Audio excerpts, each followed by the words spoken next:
Boa tarde de novo, agora estamos gravando. Quero continuar a minha exposição sobre o direito romano. Nós estávamos falando das três fases do direito romano: o direito arcaico, o direito clássico e o direito pós-clássico. Especificamente, no nosso último encontro, na aula passada, a gente falou do período arcaico. Então, eu apresentei para vocês um direito que está surgindo, ele ainda tem uma raiz religiosa muito forte, que aparece na ideia do formalismo e do materialismo. Então, os atos são muito formais, há a crença de que o próprio ato em si faz de modo místico surgir o direito. Nesse primeiro momento, a cidadania é restrita apenas aos cidadãos romanos. Então, quando a gente fala em ius civili, o direito civil é o direito dos cidadãos que nasceram em Roma. Há um pequeno alargamento aí, isso vai incluir patrícios e alguns plebeus. Nesse momento, as fontes principais do direito romano já são os costumes, a doutrina e, num dado momento, também o que seria equivalente a leis. O destaque que eu mostrei para vocês na aula passada é a lei das 12 tábuas. E eu mostrei que a própria lei das 12 tábuas traz algumas regras processuais. Daí, na aula passada, eu apresentei esse instituto do direito romano, que é o processo. E no direito arcaico, o processo é o processo das leges actiones. Ora, esse processo é um processo também formal, marcado por três fases. A primeira é o chamamento ao processo, seria mais ou menos uma citação. A segunda fase ocorre perante o pretor, que é o funcionário público do Estado romano. E a terceira fase perante o iudex. O iudex é o julgador, é uma pessoa escolhida pelo pretor para julgar a causa. Então, eu estava falando aqui até agora sem compartilhar a tela. Se eu fiz isso, já peço desculpas e vou passar vergonha no vídeo, né? Comecei mal aqui se eu fiz isso. Eu estava rabiscando aqui a tela para mostrar para vocês. Mais uma vez, gente, eu faço isso direto. Eu não sei, eu acho que o comando deveria ser com os olhos, né? Deveria ser com um clique. Mas, enfim. Então, o que eu estava dizendo para vocês, mostrando no slide, que não apareceu, é que nós percorremos a primeira fase da história do direito romano, que é a fase do direito arcaico. É o direito que acabou de surgir na história de Roma e vai até um período muito avançado, próximo já da República. Bom, com a República ocorre a transformação do direito arcaico no direito clássico. E agora eu tenho certeza aqui que eu vou compartilhar a tela com vocês. Bom, então eu mostrei aí o direito arcaico e a segunda fase do direito romano é a fase do direito clássico. O que acontece no direito clássico? O formalismo e o materialismo que eu reportei para vocês começam a atrapalhar. Então, só para lembrar, eu disse para vocês que os atos tinham que ser praticados com excesso de formalidades, quase que de um jeito ritualístico, como se fosse um ritual religioso, e se faltasse alguma parte desse ritual, alguma fase desse ritual, isso prejudicaria a existência do direito. Havia uma crença no materialismo, ou seja, que o ritual em si criava o direito. Bom, o que acontece é que Roma, que era uma cidadezinha, vai gradativamente se tornando um império. Então aquela cidadezinha começa a crescer, a se desenvolver, e aquela primeira cidade agrária, rural, com a temporalidade do mundo rural. Quer dizer, o que é o tempo rural? É um tempo que passa devagar, é um tempo lento, é um tempo cíclico, em que as coisas se repetem, nada muda. O sol nasce, o sol se põe, é uma estação do ano, outra, e depois volta na primeira. Ora, são ciclos que se repetem. Esse tempo em que nada se transforma é um tempo que admite um direito ritualístico, admite um direito repleto de formalidades. Fundamentalmente, essa primeira cidade romana, onde surge o direito arcaico, é uma cidade pouco ou quase nada comercial. Quando Roma começa a se expandir, o seu perfil começa a mudar, e aquela cidadezinha rural, se não desaparece, mas ela se torna cada vez menos importante. E Roma vai se tornando uma cidade marcada pelo comércio, uma cidade dinâmica, uma cidade com um tempo intenso. Roma era a capital do mundo ocidental. Todo mundo queria ir para Roma num dado momento. Lá havia shows, lá havia teatro, lá havia poetas, lá havia estrelas do mundo antigo. Ora, Roma era um pouco Hollywood, um pouco Nova York, era uma cidade centro de uma vasta porção do mundo. Imagine vocês essa cidade tendo que lidar com um direito absolutamente formal e material. Imagine você entrando para comprar uma caneta num supermercado romano, claro, não era bem um supermercado romano, mas havia muitas feiras, havia muitas lojas que vendiam produtos. Imagine você entrando numa dessas lojas para comprar o que seria o equivalente a uma caneta. Veja, você tinha que entrar, declarar solenemente, formalmente, pronunciando as palavras certas na hora certa, que gostaria de comprar aquela caneta perante testemunhas, tinha que ter lá suas 3 testemunhas, todo mundo tinha que ouvir você.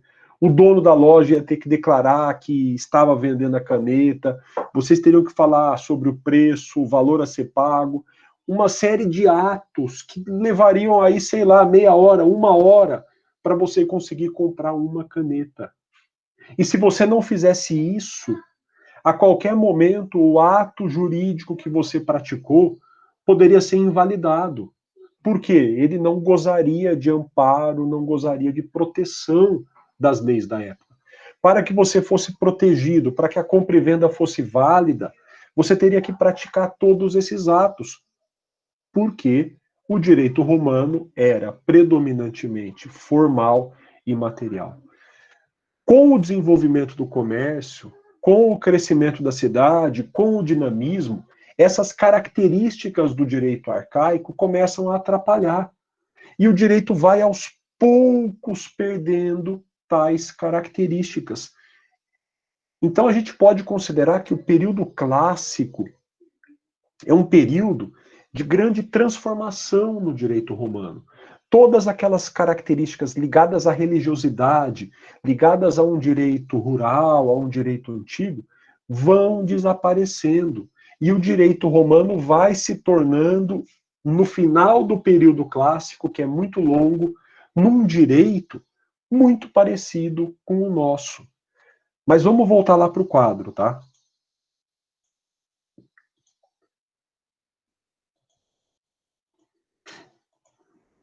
Então, eu dizia para vocês que o período clássico é um período em que o formalismo e o materialismo começam a desaparecer.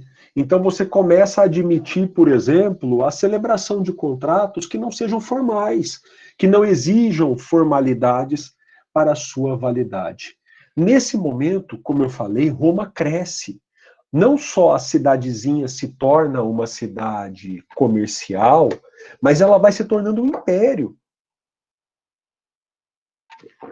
Ela vai se tornando um império no sentido em que Roma gradativamente vai conquistando outras cidades. E nesse momento, o direito civil, que é o direito dos cidadãos romanos, não é mais o único direito que Roma reconhece. O Estado romano começa a reconhecer outros direitos. O primeiro desses direitos é o ius gentium. O que é o ius gentium? É o direito dos povos romanos. É o direito dos povos conquistados por Roma. É o direito, literalmente, das gentes romanas.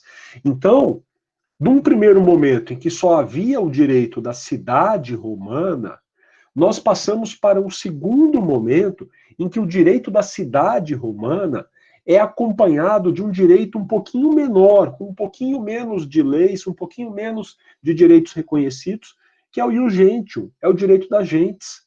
O que acontece durante o período clássico é que o ius gentium vai se alargando cada vez mais, até chegar lá na frente a um momento em que o ius gentium está equivalente ao ius civile, ou seja, todos os cidadãos romanos vão se tornar, todos os que moram no Império Romano vão se tornar portadores dos mesmos direitos.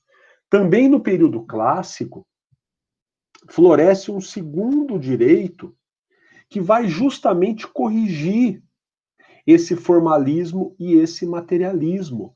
É o ius honorarium. O ius honorarium é o direito dos pretores.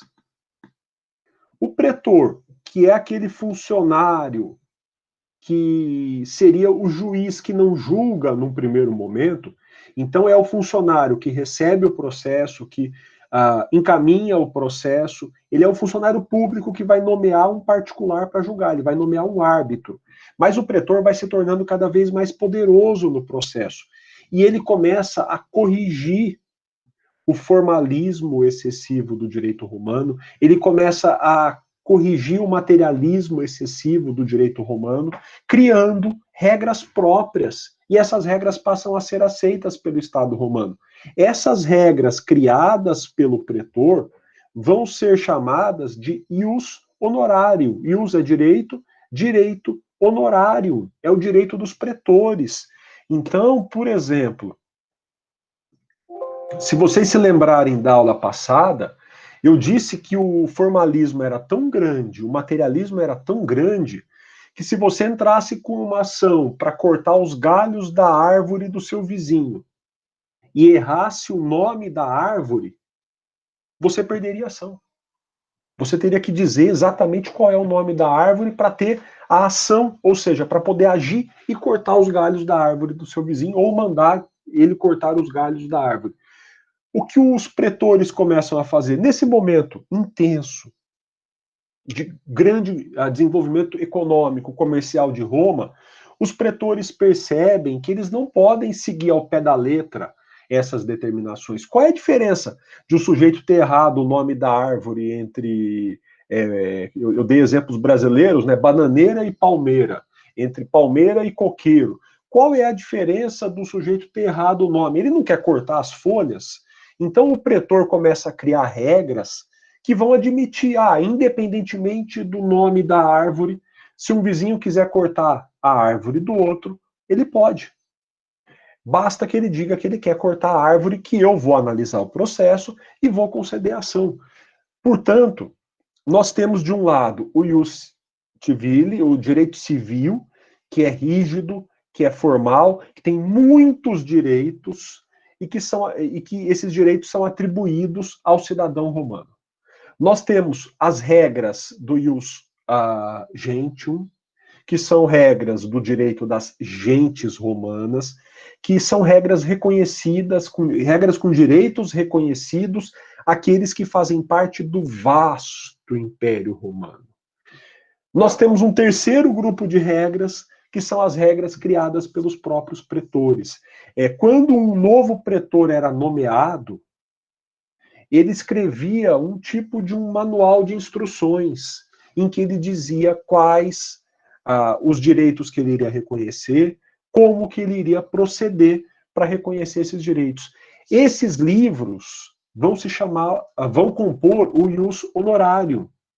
E o que os pretores começam a fazer? Um novo pretor repete tudo o que o pretor anterior escreveu, então todas as regras que o pretor anterior reconhecia ou criou, e ele próprio cria novas regras. Então ele cria mais regras e o ius honorarium vai crescendo. Ainda temos um quarto direito que surge nesse momento. E é esse direito que vai se tornar o mais forte no final do período. É o ius extraordinarium. Olha o nome. Ius, direito. Extraordinarium. Direito extraordinário. O nome diz tudo, ele era extraordinário. Ele não era o direito cotidiano, o direito regular. O que é o ius extraordinário? Alguém procurava o imperador. E o imperador criava uma regra sobre algo. Essa regra do imperador se torna mais forte que a regra do pretor, se torna mais forte que as regras do direito civil e do direito das gentes. E cada vez mais ao longo do período, o imperador vai criando regras, fazendo com que o ius extraordinário deixe de ser extraordinário. Ele vai se tornando cada vez mais o direito regular. Pessoal, o período clássico é um período de transição. É um período em que o direito antigo, religioso de Roma vai aos pouquinhos sumindo e aos pouquinhos vai nascendo um novo direito romano, que será o direito criado pelo imperador. O imperador vai centralizar em si o monopólio da criação do direito. Então, esse período clássico, ele tem uma confusão até de fontes. São muitas fontes que aparecem no momento. E aqui eu tenho um sinalzinho mostrando para vocês, como é um momento de transição, o que vai acontecer com essas fontes. O pretor, quando indica o iudex, ele ainda indica para o iudex para usar os costumes, mas cada vez menos. Os costumes vão ficar cada vez mais fracos.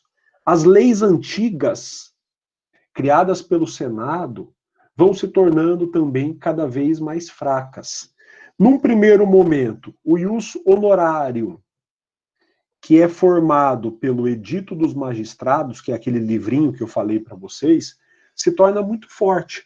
Num primeiro momento, a grande fonte do direito é o direito dos pretores. Então, os pretores criavam o direito por meio do edito. E o edito vai sendo copiado e ampliado pretor a pretor. Também a doutrina era muito forte no começo do período, enquanto fonte do direito. Eu comentei com vocês sobre o direito arcaico, que se decidia com base na doutrina, mas a doutrina vai se tornando cada vez mais fraca enquanto fonte do direito.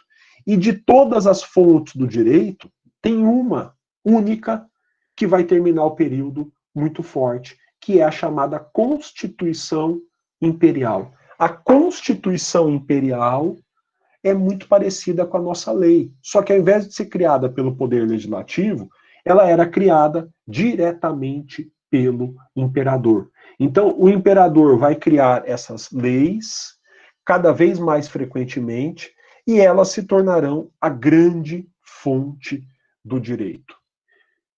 O processo também sofre alguma transformação em Roma. O processo se transforma no chamado processo formular. O que acontece? Eu falei para vocês que o pretor está cada vez mais forte, está cada vez mais poderoso. O pretor, ele já começa a controlar cada vez mais o julgamento do árbitro, a tal ponto que a palavra que surge é fórmula. O pretor, ele nomeia o árbitro e ele cria uma fórmula de julgamento para o árbitro. O árbitro fica estritamente preso a essa fórmula, ele não pode tomar nenhuma decisão fora dessa fórmula. A isso nós chamamos de processo formular. Tudo bem, pessoal? O Francisca, é o edito dos magistrados, tá? É o edito dos magistrados, eu escrevi aí. Então, esse é o livrinho, entre aspas, é como se fosse quase um código de processo, entendeu? Mas feito pelos próprios juízes. A gente não tem ainda essa divisão, como havia hoje, né, literal, só o poder executivo, só o poder legislativo faz as leis. Então, esse edito, né, esse livrinho, é como se fosse um código de processo. Cada novo pretor acrescentava suas regras. Eventualmente suprimia algumas, mas no geral ele ia acrescentando e acrescentando regras. Claro, qual é o problema? Num momento o imperador vai ficar incomodado com isso. Como assim? Qualquer juizinho meu vai criar regras? E com o passar dos tempos, com o passar da história romana, o imperador vai começar a trazer para ele o monopólio das regras. Isso vai enfraquecer os pretores, tá? Então, o período clássico é um período de grande transição, como eu disse para vocês. Aquele direito antigo, aquele direito religioso, começa a se perder, começa a ficar no passado. E o direito que vai surgindo, perdão, o direito da transição é um direito absurdamente confuso em termos de muitas fontes, porém riquíssimo. É um período riquíssimo, porque são muitas experiências simultâneas. E ainda há professores, há advogados, há estudiosos do direito. Então, isso faz com que essa experiência rica se materialize nos maiores doutrinadores do direito romano. Eles vão pensar nesse momento, vão produzir nesse momento. Em suma, só que o tempo continua correndo. E Roma vai passando por transformações, assim como o direito romano. Daí, chegamos à última fase do direito, que é a fase do direito pós-clássico. É a fase que coincide com o período final da história romana. Então, é o momento em que o imperador se torna cada vez mais poderoso, ele centraliza cada vez mais os poderes nas suas mãos, mas Roma está cada vez mais fraca. Para o direito, o que acontece é que nós temos o grande momento do ius extraordinário. Ele continua sendo chamado assim, porque ele surgiu de modo extraordinário, mas, na verdade, ele já é o ius ordinário. Ele é o direito já regular. O imperador passa a criar as suas leis, que são as constituições imperiais, e essas regras vão se tornando a grande fonte do direito. Então, quando um conflito surge, o pretor vai reconhecer ou não o conflito, vai judicializar ou não o conflito e vai resolver o conflito com base na Constituição imperial. Ele não usará mais os costumes, não usará mais leis antigas, como a lei das 12 tábuas, ele não usará mais os editos, ele será obrigado pelo imperador a usar as constituições imperiais. E o processo se torna o processo extraordinário. O pretor não vai mais nomear o iudex. Nesse momento, o pretor vira o nosso juiz. Ele é aquele que preside e julga o processo. Antes, ele era só aquele que presidia o processo.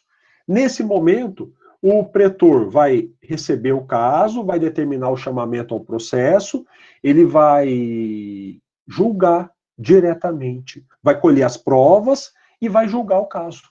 Antes, o que ele fazia mesmo? Ele recebia o caso, determinava o chamamento ao processo, colhia as provas e enviava o processo para o iudex julgar. Agora ele eliminou o iudex. O pretor que não faz mais o edito, ele segue a Constituição Imperial, ele recebe o caso, processa o caso e julga o caso. Então, como eu disse para vocês, ele se tornou o juiz contemporâneo. E é interessante notar que também nessa fase se torna frequente o recurso. Então, o recurso praticamente ganha uma sistemática parecida com a nossa. Quem perdia em primeiro grau de jurisdição perante o pretor ia muitas vezes recorrer para tribunais de segundo grau de jurisdição. E esses tribunais poderiam reapreciar ou não o que foi decidido pelo pretor. Por fim, a execução se torna estatal. Então vamos lá. Primeiro, a primeira coisa, o pretor julga conforme a Constituição Imperial. Ora, é natural de se supor que se o pretor não julgar conforme a Constituição Imperial, ele seja questionado. Alguém vai dizer para o imperador: imperador, você fez uma lei, que é a Constituição Imperial, e o pretor não seguiu. Eu quero que você mude a decisão do pretor. A partir do momento que o imperador só reconhece a sua lei como fonte do direito, ele vai querer que ela seja seguida. E ele vai querer controlar a decisão do pretor. A forma como o imperador controla a decisão do pretor é o tribunal. O tribunal é criado com pessoas de confiança do imperador. São pessoas que vão fazer com que a lei imperial seja efetivamente respeitada e seguida. Então, a partir do momento que o imperador quer impor a sua lei, é natural que ele tenha que desenvolver um mecanismo de controle sobre os pretores, que são os juízes de primeira instância. E esse mecanismo de controle, como eu falei para vocês, é o tribunal. Por isso se torna natural, se torna rotineiro que os casos sejam levados para os tribunais, sobretudo por parte daqueles que acham que a decisão do pretor não seguiu a vontade do imperador. Isso com relação aos recursos. Mas eu disse para vocês também que nesse momento a execução se torna estatal. Não sei se vocês se lembram o que eu falei antes, mas uma peculiaridade do processo civil romano é que depois que o iudex decidia, o pretor pegava a decisão do iudex e entregava para o particular e dizia: haja, você tem autorização do Estado para usar a força e executar o seu direito. Nesse momento, a execução é privada. Então você vai até o juiz hoje, era como se você dissesse para o juiz: olha, eu comprei um produto e não recebi. O juiz vai ouvir a outra parte, vai ouvir você, e aí ele vai nomear um árbitro, o árbitro decide, ele pode cobrar. A decisão volta para o juiz, que chama você e fala: toma, está aqui a decisão, você pode usar a força e cobrar. Você vai lá na Praça da Sé, chama quem quer ganhar R$ 50, né? Chama uns pobres coitados que estejam lá, aparecerão 5, 6, olha, vou dar R$ 50 para quem for comigo lá na loja do fulano me ajudar a pegar aquilo que eu tenho o direito de pegar. Então você pode agir, você vai executar sozinho o seu direito. Então você vai até lá, vai pegar o produto e está com o produto em mãos com amparo do Estado. Era assim que funcionava inicialmente no processo civil romano.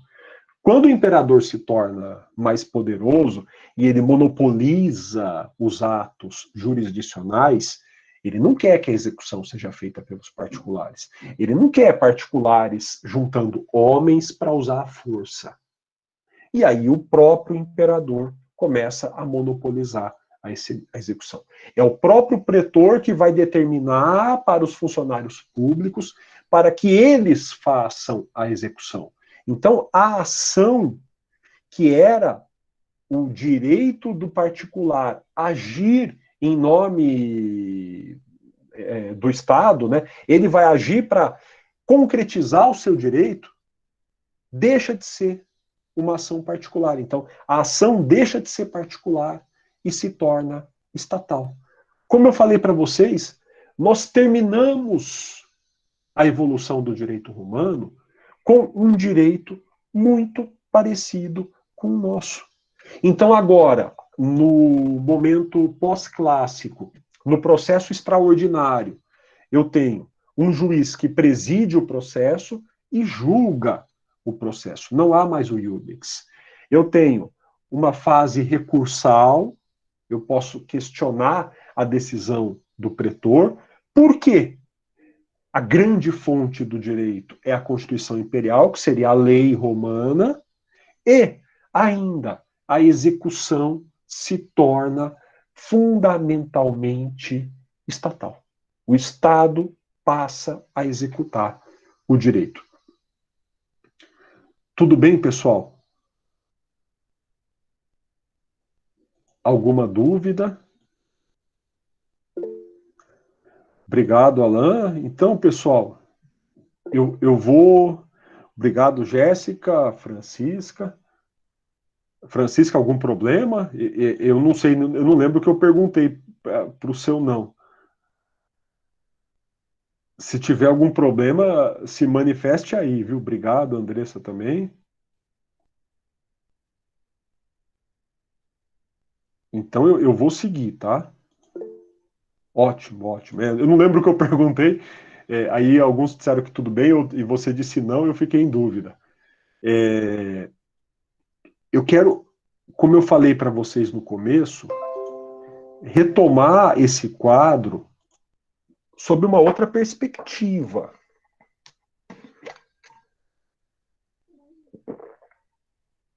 Como se dá a evolução? O direito arcaico, ele é formal e material. O direito clássico vai se tornar laico, individualista, e ele vai ter decisões já baseadas numa ciência do direito mais desenvolvida. O direito pós-clássico vai ter uma ideologia do legalismo parecida com a nossa. As decisões têm que ser fundamentadas na lei do imperador. E a ciência jurídica vai ser fundamentalmente a interpretação das leis, de um jeito muito parecido com o nosso.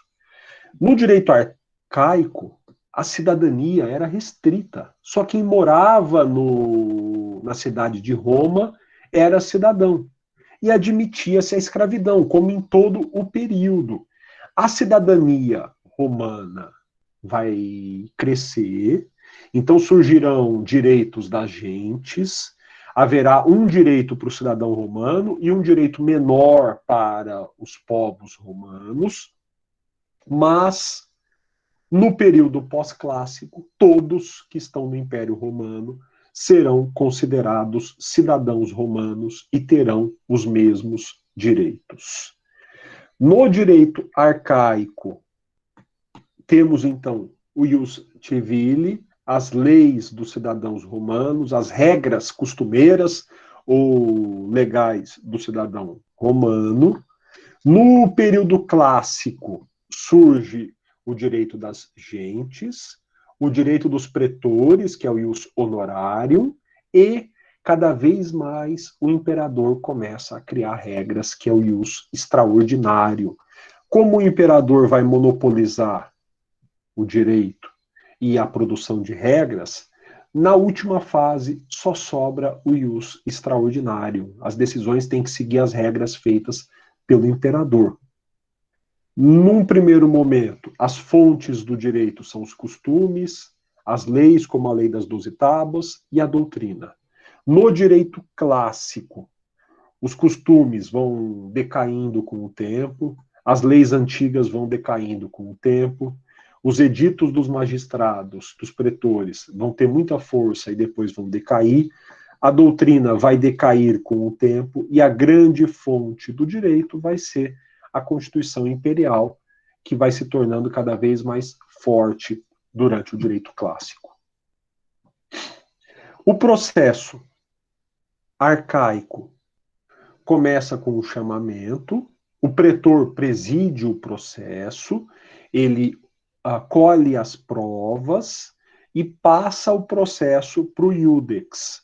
O iudex decide, devolve para o pretor, que entrega a ação para o particular. O particular age para executar o seu direito. No direito clássico, a grande novidade é que o pretor vai controlar cada vez mais o iudex. Ele vai passar fórmulas para o iudex julgar. Ele vai tolher a liberdade de julgamento do iudex.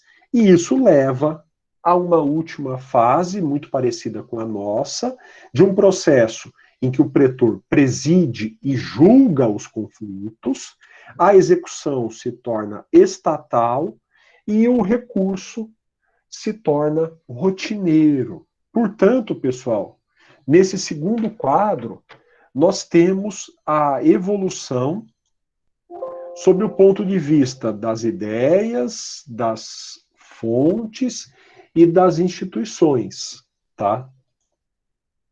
Veja que, como eu falei para vocês, nós terminamos o direito romano com uma estrutura parecida com a nossa. Um direito que deriva das leis, lá em Roma, as leis são as constituições imperiais, e um processo em que o juiz tem que fundamentalmente aplicar as leis. Mas o Império Romano já estava se desagregando, ele já estava sofrendo as invasões bárbaras. Convém aqui só trazer duas palavrinhas sobre um grande pensador do momento, que foi o senador Marco Túlio Cícero, um homem muito influente, que vive o fim da República, e ele se decepciona com as crises da República. O Cícero pensa na ideia mesmo de república. República é a res publica, é a coisa pública, então é a crença de que o Estado é uma res publica, é uma coisa pública, é uma coisa de todos. O Cícero vai trazer uma noção de povo.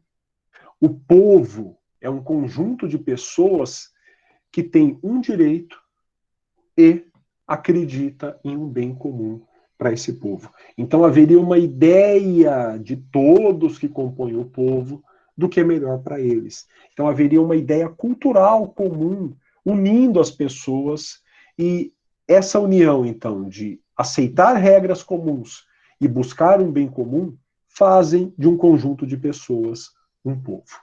O Cícero gostaria que as regras fossem definidas pelos sábios a partir do direito natural. Olha, nesse ponto, ele é influenciado por Platão. Ele gostaria que os sábios investigassem o direito natural e, a partir daí, criassem as regras para o povo. O que ele vai dizer é que, por se tratar de uma república, por se tratar de uma coisa pública, até mesmo o governo teria que respeitar as leis. E a ideia é que as leis garantissem o máximo possível de liberdade para o povo. Então, o Cícero está consolidando fundamentalmente, em termos de política, a ideia de república. Ele está trazendo os fundamentos, que é um povo que governa o próprio Estado, o Estado que é regido por leis e não pela vontade dos homens, e leis que são feitas aí numa particularidade dele, a partir do direito natural. Essas leis que derivam do direito natural têm que ser respeitadas por todos, governados e governantes. Nesse ponto, nós temos também uma inovação, né? É a primeira vez que alguém está dizendo aí, claramente no mundo romano, que até os governantes estão sujeitos às leis. Dito isso, pessoal, eu, na sequência, já apresentei para vocês algumas regras da Lei das 12 Tábuas, então eu vou avançar um pouquinho. Quem tiver curiosidade, leia. O direito romano é um direito que influencia muito o direito privado contemporâneo. Se nós pensarmos no direito brasileiro, são muitas influências oriundas do direito romano. Claro, nós passamos pelo direito português, né? Passamos por muitas influências europeias que vêm do direito romano.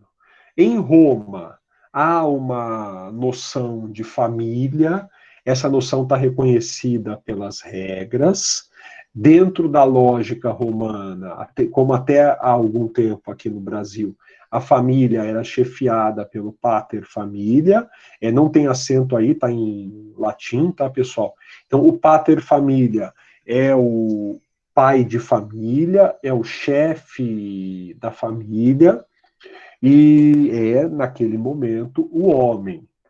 O romano conhece o casamento, e ele conhece dois tipos de casamento, cum o sine mano. Então, o casamento cum mano é um casamento em que há a formação de uma união comum, de uma sociedade entre o homem e a mulher. O casamento sem mano é o casamento mais simples, menos formal e de mais fácil dissolução. Independente disso, o direito romano reconhece o divórcio. Quem vai lutar contra o divórcio é o cristianismo, que ainda não se formou, está se formando aos poucos em Roma, mas aceitava-se facilmente a separação entre o homem e a mulher e até um novo casamento. Os romanos também reconhecem muitos direitos reais, reais de res, de coisa, então é o direito das coisas.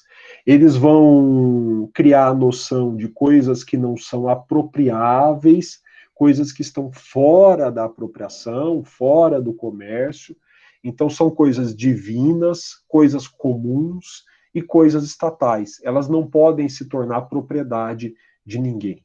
Os romanos vão diferenciar a posse e a propriedade. Como eu falei para vocês, muitas influências no nosso direito. Então, a noção de posse vai ser desenvolvida pelos romanos, a noção dos direitos de propriedade, incluindo muitas vezes a posse como um dos direitos de propriedade, mas usar, fruir, gozar e dispor da coisa. Então, essa é uma construção romana. Também os direitos reais de limitação da propriedade, os direitos reais de garantia foram reconhecidos pelos romanos, como a servidão, como o usufruto, por exemplo. Então, tal qual hoje, nós podemos ter um usufruto sobre uma coisa, essa construção, insisto, vem do direito romano. Assim como os romanos também conheceram a sucessão. E essa sucessão pode ser uma sucessão com testamento ou uma sucessão sem testamento. E um último campo, muito influenciado pelo direito romano, é o campo das obrigações e dos contratos. Os romanos classificam obrigações, os romanos conceituam obrigações, os romanos vão tipificar os contratos, vão falar de tipos de contratos. Em suma, há um grande desenvolvimento no direito privado romano que nos influencia até hoje. Aí algumas imagens, né, um aqueduto, uma estrada romana. Os romanos espalham estradas que existem até hoje na Europa, e essas estradas compunham uma grande rede. Aí uma imagem em pedra da agricultura, uma mulher também, enfim.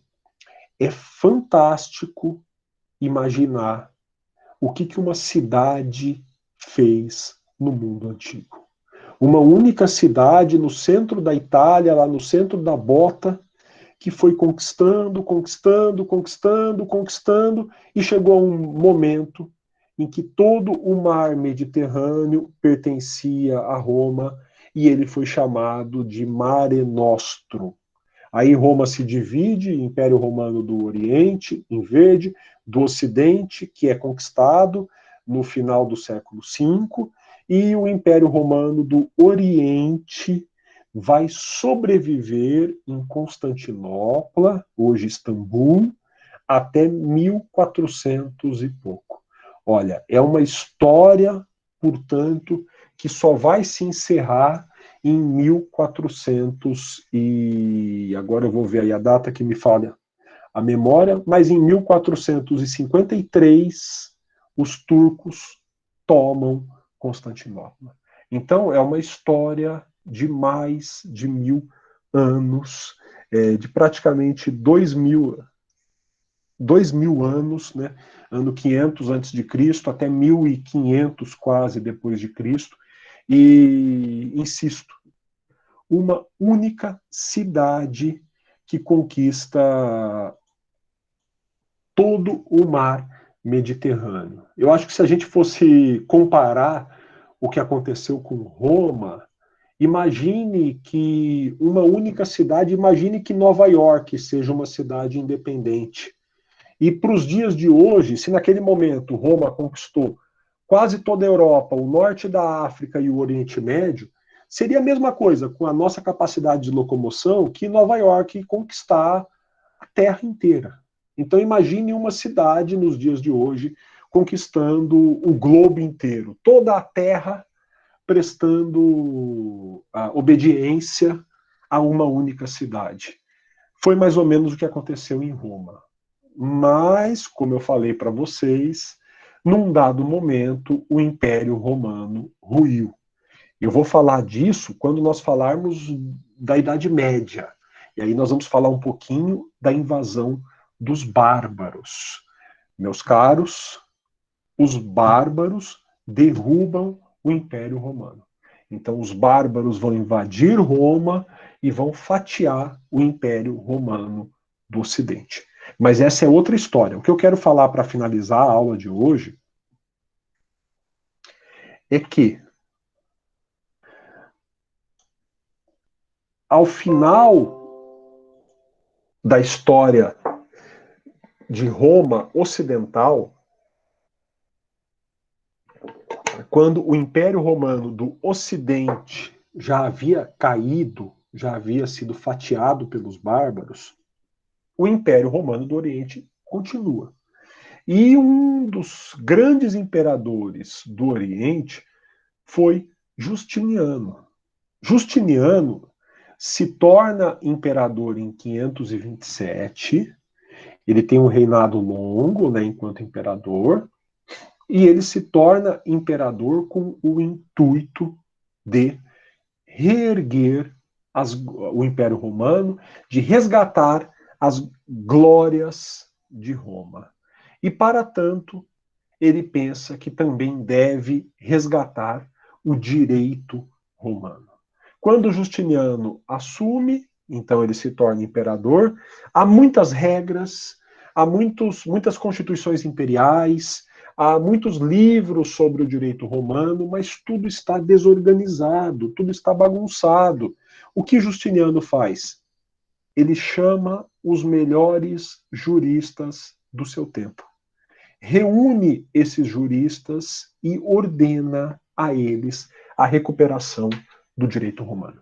Eles têm que reencontrar os textos clássicos, têm que compilar as leis, enfim, eles têm que organizar todo o material para deixar um legado que é mostrar para a posteridade o que foi o direito romano e quão grande ele foi. Esse projeto se transforma no Corpus Iuris Civilis, o corpo ou o código do direito civil, civil aí do cidadão, então o corpo do direito do cidadão romano. E esse trabalho começa com o Códex. O Códex é mais ou menos um código no sentido de hoje, ele reúne todas as leis imperiais existentes, atualizando o código anterior de outro imperador, que era de 438. Então, a partir do Códex, é possível saber quais as constituições imperiais que ainda são válidas. Na sequência, é feito o digesto. O digesto é um resumo, é um manual de todos os livros encontrados naquele momento. Foram mais de 1.500 livros. Então, o Digesto resume em 50 livros, em 50 volumes, 1.500 livros encontrados. E os grandes doutrinadores do direito aparecem em capítulos do Digesto. Então você vai ter o resumo das obras de Ulpiano, Gaio, Papiniano, Paulo, Modestino, que são considerados grandes teóricos do direito romano. Como os estudiosos não eram bobos e eles conheciam o perfil dos alunos de Roma, eles já redigem, ao lado do Digesto, os institutos ou as instituições do direito romano. O que é isso? É um resumo dos 50 livros. Os 50 livros resumem 1.500 livros. Aí os professores se olham e pensam, nenhum aluno vai ler os 50 livros. Então eles resumem todos os 50 livros nas institutas, ou no manual dos manuais, né? No grande resumo, no resumão de todo o direito romano. Por fim, eles reúnem 177 novas leis que foram publicadas depois que o Códex estava pronto. Veja a grandeza do Corpus Iuris Civilis. É uma coisa assim extraordinária. Eles fizeram um trabalho de 1000 anos para o passado, recuperando todo o material, encontraram 1.500 livros de direito romano, resumiram em 50 livros, depois resumiram os 50 livros em mais um livro, e o Corpus Iuris Civilis foi um trabalho monumental feito pelo Justiniano, que alguns séculos mais tarde vai desaparecer. Esse trabalho monumental vai ficar desaparecido por mais uns 300 ou 400 anos, até que alguns professores da Universidade de Bolonha, que é considerada uma das primeiras universidades, pesquisando numa abadia, numa igreja antiga, sem querer, se deparam com o Corpus Iuris Civilis na biblioteca dessa abadia. Imagine o que isso não vai significar, estou antecipando o futuro, na história do direito. Quando esse material for redescoberto, ele vai revolucionar o mundo jurídico, isso em 1215, em Bolonha. Mas a gente vai chegar lá mais para frente. Nesse momento, pessoal, o Império Romano do Ocidente ruiu. Sobrou o Império Romano do Oriente e o Justiniano teve o bom senso de organizar o Corpus Iuris Civilis. Alguma dúvida?